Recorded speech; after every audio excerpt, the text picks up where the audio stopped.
प्रधानमंत्री बद्रीनाथ में आए, हम अपने खून भरे पत्र लेके बद्रीनाथ गए, उन्होंने मंच में एक बात नहीं बोली कि उत्तराखंड की बेटी के साथ बुरा हुआ है। जिंदाबाद जिंदाबाद जिंदाबाद जिंदाबाद जिंदाबाद जिंदाबाद जिंदाबाद। अंकिता को न्याय दिला के रहेंगे, ये हम वादा करते हैं आपसे, और हम सब मिलकर अपनी पहाड़ की बेटी को न्याय दिलाएंगे। हाकम सिंह जैसे दलालों को जेल से बाहर भेज रही है, उस बात से साफ संकेत जाता है कि मुख्यमंत्री पुष्कर सिंह धामी की नीयत साफ नहीं है। अभी दो अंकिता को न्याय दो। साथियों, जो ये विपक्ष घटना हुई उसके बाद सरकार की ओर से तमाम तरह की बड़ी बड़ी बातें करी गई कि अंकिता के परिवार को न्याय मिलेगा, दोषियों को सजा मिलेगी। और होता क्या है? होता ये है कि अंकिता के परिवार वाले अपने वकील को बदलने की मांग करते हैं, क्योंकि वो वकील कहीं ना कहीं भाजपा सरकार और दोषियों को बचाने की कोशिश कर रहा था। कितनी बड़ी शर्म की बात है। देखिए, आज पहाड़ी स्वाभिमान सेना ने देहरादून में अंकिता के लिए एक कैंडल मार्च रखा है, और पहाड़ी स्वाभिमान सेना का गठन अंकिता के लिए ही हुआ है ताकि फ्यूचर में कभी अंकिता की जैसा हत्याकांड किसी के साथ ना हो, ये क्रम दोहराया ना जाए। कोई बड़े बाप का नेता पहाड़ की बेटियों को अपने बाप की जागीर ना समझे, ये इसलिए है। और अंकिता को न्याय दिला के रहेंगे हम धामी जी से भी बोलना चाहते हैं कि वो तिमंजिला केक काटना बंद करो। आपके जो जन्म दिवस है ना आपका, उसके आसपास ही हमारी बेटी का गला रेता गया था। हमारी बेटी को धक्के मार के, मुक्के मार के दांत टूटा हुआ था भाई साहब उसका, हमारी बेटी का। आज 1 साल हो गया है और उसको न्याय नहीं मिला है। ये राज्यसभा में हमारा दर्द नहीं रखते, ये लोकसभा में हमारा दर्द नहीं रखते हैं। पहाड़ी की बात नहीं करते हैं। इस प्रदेश में, इस पहाड़ी राज्य में यहाँ के मूल निवासियों के साथ इतनी बड़ी घटना हो जाती है, सत्ता पक्ष मौन रहता है। आज स्पष्ट हो गया है कौन सा दल हमारे बीच नहीं है, और पुलकित आर्य किस दल का बेटा है और अंकिता किस दल की बेटी नहीं है, वो भी यहाँ से आज सुनिश्चित हो गया है। चेता देते हैं कि जो भी पहाड़ विरोधी सोच रहा है उसको खदेड़ कर फेंकेगी पहाड़ी स्वाभिमान सेना। देवभूमि को कलंकित करने वाली ये पूरी दुर्घटना नहीं है, ये बिल्कुल ये प्रायोजित एक हिंसा है जो हमारी बहन बेटियों के साथ लगातार हो रहा है। और अंकिता भंडारी केवल एक केस नहीं है, आप देखें उत्तराखंड के हर व्यक्ति के अंदर कहीं ना कहीं देव बसते हैं। लेकिन नारी बचाओ नारी पढ़ाओ, आप जितने भी नारे देखते हैं, मैं धन्यवाद करता हूँ तमाम लोगों का, हर उस व्यक्ति का जो अपने राज्य छोड़ के हमारी प्यारी बहन और बेटी अंकिता के लिए यहाँ पे आए हैं। तो न्याय के लिए केवल आना नहीं है, न्याय लेना भी है। आज जो हमारे बीच नहीं है उनके लिए हमें कहीं ना कहीं लिमिट को क्रॉस भी करना होगा। ये प्रशासन तब सुनती है जब इस प्रशासन के होश भी उड़ाए जाते हैं, चाहे उसके लिए आप गिरफ्तार हो, उसके लिए आप अपने मुकदमे लिखाएं। जब आप ऐसा करेंगे इंसाफ तो तब मिलेगा, उसके बगैर इंसाफ मिलना भूल जाइए। साल भर हो गया है। अगर न्याय प्रणाली या डबल इंजन की सरकार को इतनी शर्म होती तो अब तक जो जेल में होने चाहिए थे वो लोग, और वीआईपी के नाम का एक्सपोज तो हो जाता। कौन है वो वीआईपी भाई? क्या हमारी बहन बेटी का अस्मिता के ऊपर कोई वीआईपी कल्चर है? तो ये न्याय लेने का समय, हम तो एक बात बोलते हैं, सड़कों में आइए, उतरिए और अपनी कुर्बानी दीजिए। आज उनके साथ हुआ, कल आपके परिवार के साथ होगा, सीधी बात। मैं बंगाल से आ रहा हूँ सीधे अभी, और इसके लिए पहले भी हम लोगों ने आवाज़ उठाई, लेकिन मुझे लगता है केवल आवाज़ उठाना नहीं, अब वक्त है कि उत्तराखंड के जेलों में भरने की यात्रा शुरू करनी होगी कि तब तक जस्टिस ना मिले। पहाड़ की बेटी बोल के इनको सीमित मत कीजिए। भारत की बेटी है, बेटियां तो हम सबके घर की अमानत, हमारी आन बान शान है। पहाड़ तो एक हिस्सा है, केवल पूरे भारत की बेटी है। आज उनके साथ हुआ, कल आपके परिवार के साथ भी होगा। आप इसे निजी मानिए, पर्सनलाइज हुई है। अगर आपके बहन बेटी को मौत, छेड़खानी, बलात्कार पे भी आप पर्सनलाइज नहीं होते तो कहीं ना कहीं आपने अपने अंदर का मानवता को बेच दिया है। या शर्मसार होने चाहिए आप, चाहे मैं हूँ चाहे आप हो। इकट्ठा हुए हैं सिर्फ इस बात के लिए कि आज 1 साल पूरा हो गया अंकिता भंडारी की हत्या हुए, और सरकार ने पिछले 1 साल में एक दिन में इस सबूत को ख़त्म करने का काम किया, तमाम सबूतों को। अपराधियों को बचाने में कोई कोर कसर सरकार ने नहीं छोड़ी है। पहले दिन से अगर हम उठा के देखें, पहले दिन से, डे 1 से, तो अंकिता भंडारी की हत्या से लेकर के और 22 तारीख तक लगातार पुलकित आर्य का जो पिता है विनोद आर्य, वो पुलिस को गुमराह करता रहा, सबूतों को मिटाने में लगा रहा, लेकिन पुलिस ने एक मुकदमा भी उसके खिलाफ दर्ज नहीं किया, आज तक उसको जांच के दायरे में नहीं दिया। पटवारी लगातार 4 दिन तक जो है उस केस को दबाए रखा, लेकिन सिर्फ उसको सस्पेंड करने के अलावा अलावा सरकार ने, जांच एजेंसियों ने उस पटवारी से कोई जांच नहीं की, उसके खिलाफ कोई मुकदमा दर्ज नहीं है। ये अपने आप में एक बड़ा दुर्भाग्यपूर्ण विषय है। जिन पुलिसकर्मियों ने, प्रशासन ने सबूतों को जुटाने में आपराधिक लापरवाही बरती, उनके खिलाफ कोई कार्रवाई अभी तक नहीं हुई है। ये अपने आप में एक बड़ा दुर्भाग्यपूर्ण है। जिस एडवोकेट ने खराब पैरवी की, उसको हटाने के लिए एड़ी चोटी का जोर समाज ने लगा दिया, लेकिन उस पर कोई कार्रवाई जो है नहीं हुई। तो हमारी सिर्फ एक मांग है कि तत्काल जो इस तरीके के जो जांच के और जो बिंदु हैं, इनको भी जांच के दायरे में सरकार ले और इन अपराधियों को इतनी सख्त सजा दे कि ताकि आने वाले समय में कोई भी इस तरीके का अपराध करने से पहले 100 बार सोचे। लेकिन सरकार चप्पा चप्पा, कदम कदम पे जो है अपराधियों को बचाने का काम कर रही है। इंसानों में शामिल हो, तू इंसानों में शामिल हो, इंसानों में शामिल हो, तू इंसानों में शामिल हो, और इंसानों में शामिल हो, तू इंसानों में शामिल हो, इंसानों में शामिल हो, तू इंसानों में शामिल हो, इंसानों में शामिल हो, तू एक ब्राह्मण छोड़ गया, ये सन्नाटा छोड़ गया, सारे बंधन छोड़ गया, ये सन्नाटा छोड़ गया, सारे बंधन छोड़ गया। हर मंजिल पर आराम मिलेगा, मंजिल पर आराम मिलेगा, मंजिल पर आराम मिलेगा, मंजिल पर आराम मिलेगा, मंजिल पर आराम मिलेगा, मंजिल पर आराम मिलेगा, मंजिल पर आराम मिलेगा, मंजिल पर आराम मिलेगा। देखिए, इस न्याय को पाने के लिए जो संघर्ष चल रहा है वो साल भर आज पूरी हो चुकी है, लेकिन मुझे लगता है कि भी सरकार को इस बात का दर्द नहीं है। कोई दर्द महसूस होता है क्या रेखा जी? देखिए, माँ के होठों से ये सुनना बड़ी पीड़ा की बात है, लेकिन आप सोचिए, हर एक के घर में माँ बहन बेटी, मैं बेटी का पिता भी हूँ, तो अगर ये सोच के आपकी आत्मा दहल जाएगी कि एक व्यक्ति का नाम इन्वेस्टिगेशन में नहीं आता, जबकि सबके जुबान में उस व्यक्ति का नाम है। गलत तो नहीं बोल रहा माता बहनों? आवाज देकर बोलेंगे, गलत तो नहीं बोल रहा हूँ? क्या इस तरीके से इंसाफ लिया जाएगा या इंसाफ के लिए अब तरीका बदला जाएगा?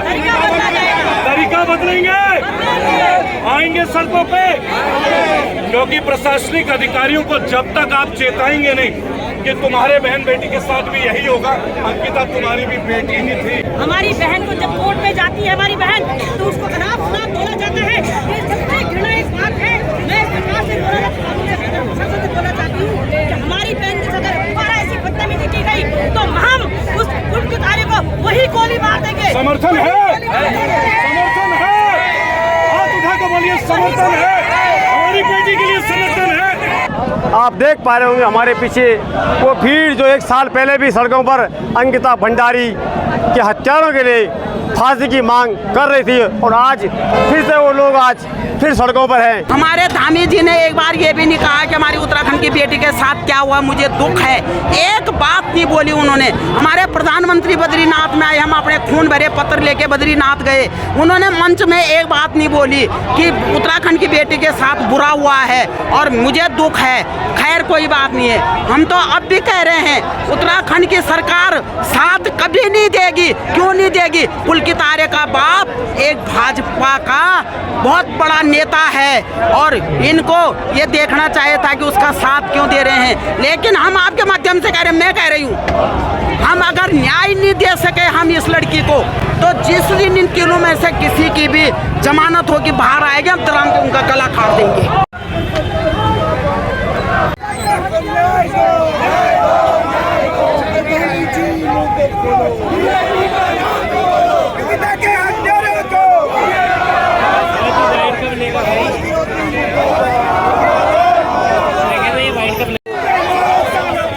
देश के गद्दारों को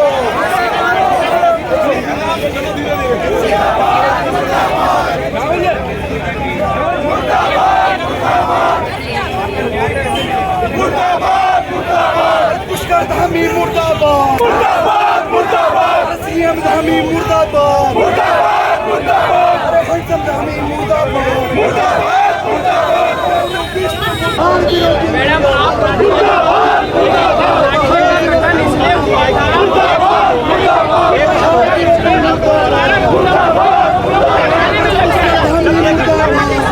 मैं चाहता हूँ जी कि ये बच्चों के लिए ऐसा होना नहीं चाहिए, और ये हमारे रास्ते में चल रहे हैं और कोई कुछ उल्टा पुल्टा काम कर रहा है, कोई चल रहा है गलत चल रहा है, कुछ बोल रहा है, उसको ऐसा है थोड़ा सा सबक सिखाना चाहिए। ये हमारे जो हैं मुख्यमंत्री जी हैं दमन सिंह हैं, इनको थोड़ा का इनको नॉलेज चाहिए। ये हमारे कुछ वो नहीं कर रहे हैं। आज आप इसके बारे में देखो, मैं बहुत ही दुख की बात है कि आज 1 साल होने को आ गया अंकिता भंडारी को, अभी तक न तो इन्होंने सीबीआई जांच करे न वीआईपी का खुलासा किया।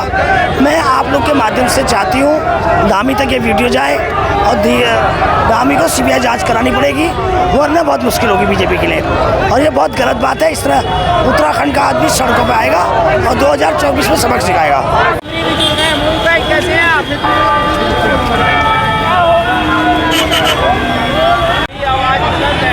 बाकी नीचे आ जाओ ना, बाकी नीचे आ जाओ। एक सेकंड।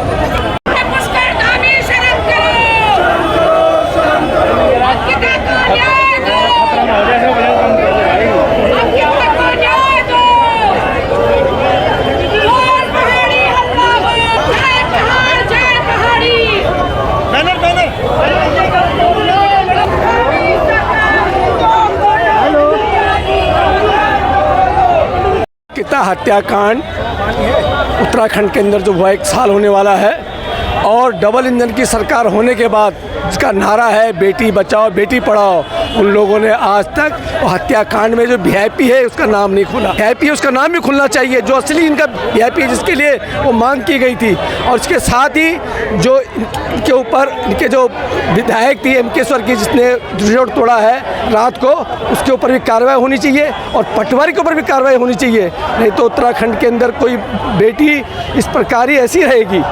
जिस प्रकार से देहरादून की सड़कों में बहन अंकिता भंडारी के लिए न्याय की मांग जो आज हम कर रहे हैं, पूरे प्रदेश के लोग आज इस तरह की सड़कों पर हैं, लेकिन प्रदेश के मुखिया हैं जो आज भी उस वीआईपी को बचाने की पुरजोर कोशिश कर रहे हैं, जिस वीआईपी की वजह से आज हमारी बहन हमारे बीच नहीं है। आज हम मुख्यमंत्री जी से ये दरख्वास्त करते, प्रार्थना करते कि आज अगर आप सच्चे दिल से बहन अंकिता को न्याय दिलाना चाहते हैं तो उस वीआईपी का नाम उजागर करें, जिस वीआईपी की वजह से आज हमारी बहन हमारे बीच नहीं है। आज हमारे बीच सिर्फ अंकिता नहीं, अंकिता जैसे हजारों बहन आज भी हमारे बीच नहीं है, जो लगातार इस तरीके का शिकार हो रही है। इस प्रदेश में, जिस प्रदेश को देवतुल्य भूमि कहा जाता है, देवताओं की भूमि कहा जाता है, आज इस तरीके से यहाँ पर इन राक्षसों ने, इस बहन अंकिता जैसे हत्यारों ने इस प्रदेश को शर्मसार करके रख दिया, इस प्रदेश को बेशरम बिल्कुल से बर्बाद करके रख दिया है। आज भी प्रदेश सरकार जिस प्रकार से पुलकित आर्य और उसके तमाम हत्यारोपियों को जेल के अंदर वीआईपी ट्रीटमेंट दे रही है, हाकम सिंह जैसे दलालों को जेल से बाहर भेज रही है, उस बात से साफ संकेत जाता है कि मुख्यमंत्री पुष्कर सिंह धामी की नीयत साफ नहीं है। मुख्यमंत्री पुष्कर सिंह धामी की जो कहते हैं बेटी बचाओ बेटी पढ़ाओ, युवा मुख्यमंत्री, आज वो न युवाओं की बात कर रहा है, न बेटियों की बात कर रहा है, न युवाओं के न्याय की बात कर रहा है, न बेटियों के न्याय की बात कर रहा है। हम मुख्यमंत्री जी से प्रार्थना कर रहे हैं कि आज ऐसी क्या नौबत आन पड़ी आपके सामने कि आप वीआईपी का नाम उजागर नहीं कर सकते हैं। आज आपके सामने ऐसी कौन सी मुसीबत आ गई कि आपने हाकम सिंह जैसे लोगों को छोड़ दिया?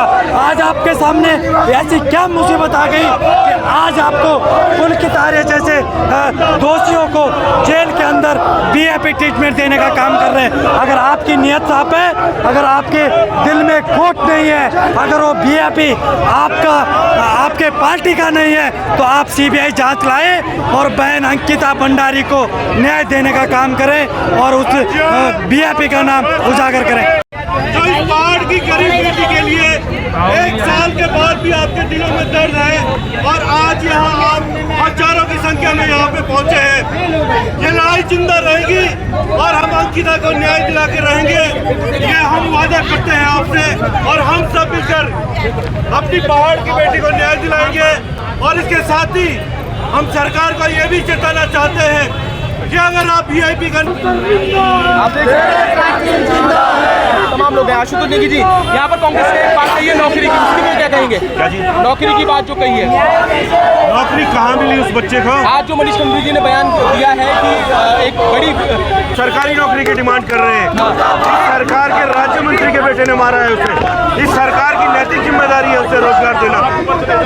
और जिस जो नर्सिंग कॉलेज की जिंदाबाद जिंदाबाद जिंदाबाद जिंदाबाद जिंदाबाद जिंदाबाद जिंदाबाद मुर्दाबाद मुर्दाबाद मुर्दाबाद मुर्दाबाद मुर्दाबाद अंकिता के हत्यारों को गोली मारो सालों को अंकिता के हत्यारों को गोली मारो सालों को अंकिता के हत्यारों को गोली मारो सालों को प्रदेश के दलालों को गोली मारो सालों को गद्दारी है गद्दारी है अंकिता के हत्यारों को अंकिता के हत्यारों को गोली मारो सालों को अंकिता के हत्यारों को गोली मारो सालों को अंकिता के हत्यारों को गोली मारो सालों को अंकिता के हत्यारों को गोली मारो सालों को रेणुदेश मुर्दाबाद मुर्दाबाद मुर्दाबाद बाढ़ विरोधी मुर्दाबाद मुर्दाबाद मुर्दाबाद प्रेमचंद्र अग्रवाल मुर्दाबाद मुर्दाबाद मुर्दाबाद प्रेमचंद्र अग्रवाल मुर्दाबाद मुर्दाबाद मुर्दाबाद मोदी सरकार मुर्दाबाद मुर्दाबाद मुर्दाबाद। गोयल जी,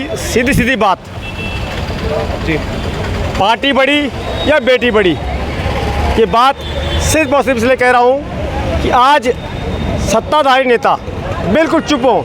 जो लोग बात करते थे बेटियों की, वो आज सिमट गए पार्टियों में। क्या कहना चाहेंगे आप? बिल्कुल, आपने जो बात कही है कि जो नेता हैं पार्टियों में सिमट चुके हैं, और आपने अभी देखा भी कि सत्ता दल के जो नेता हैं, आपने देखा पूरा विपक्ष, कांग्रेस हो, आम आदमी पार्टी हो या अन्य जो जितने भी जो, अगर मैं बोलूँ उत्तराखंड क्रांति दल हों या और भी कई अन्य दल हैं, वो यहाँ पर ज़रूर उतरे हुए थे। संख्या मायने नहीं रखती, पर वो ज़रूर उन्होंने अपना समर्थन यहाँ पर दिया। पर आपने जो बात कही कि जिस तरीके से कि पार्टी बड़ी या बेटी, वो लोग बहुत भली भांति जानते हैं जिन्होंने अपना जन्मदिन अभी मनाया है, जिन्होंने घोषणा की है कि एक नाम से अंकिता भंडारी के कॉलेज का नाम रखेंगे। सवाल ये नहीं है, सवाल ये है कि जिस तरीके से मैं कोटद्वार, जब ये पूरा प्रकरण चल रहा था, मैं आशुतोष नेगी जी के साथ था, जिस तरीके से जो सरकारी वकील थे उन्होंने जो ये बदलाव वहाँ पर किए गए और जो सारी चीज़ें वहाँ पर हुई, उसको लेकर मेरा मन बड़ा मैं बोलूँ दुखी था इस चीज़ को लेकर। पत्रकार मैं ज़रूर हूँ, पर एक भाई भी उसका हूँ, और इस भाई के नाते मैंने कल ही सोशल मीडिया में एक पोस्ट की थी कि मैं एक भाई के नाते यहाँ पर आ रहा हूँ। पत्रकार ज़रूर, मेरा प्रोफेशनली मैं एक पत्रकार हूँ, और जब मैं अपनी माइक पकड़ के जब मैं बात करूँगा तो एक पत्रकार के नाते करूँगा। पर हाँ, ये ज़रूर है, जब आप मेरी बाइट लेते हुए हैं तो अंकिता भंडारी के एक भाई के नाते मैं बात कह रहा हूँ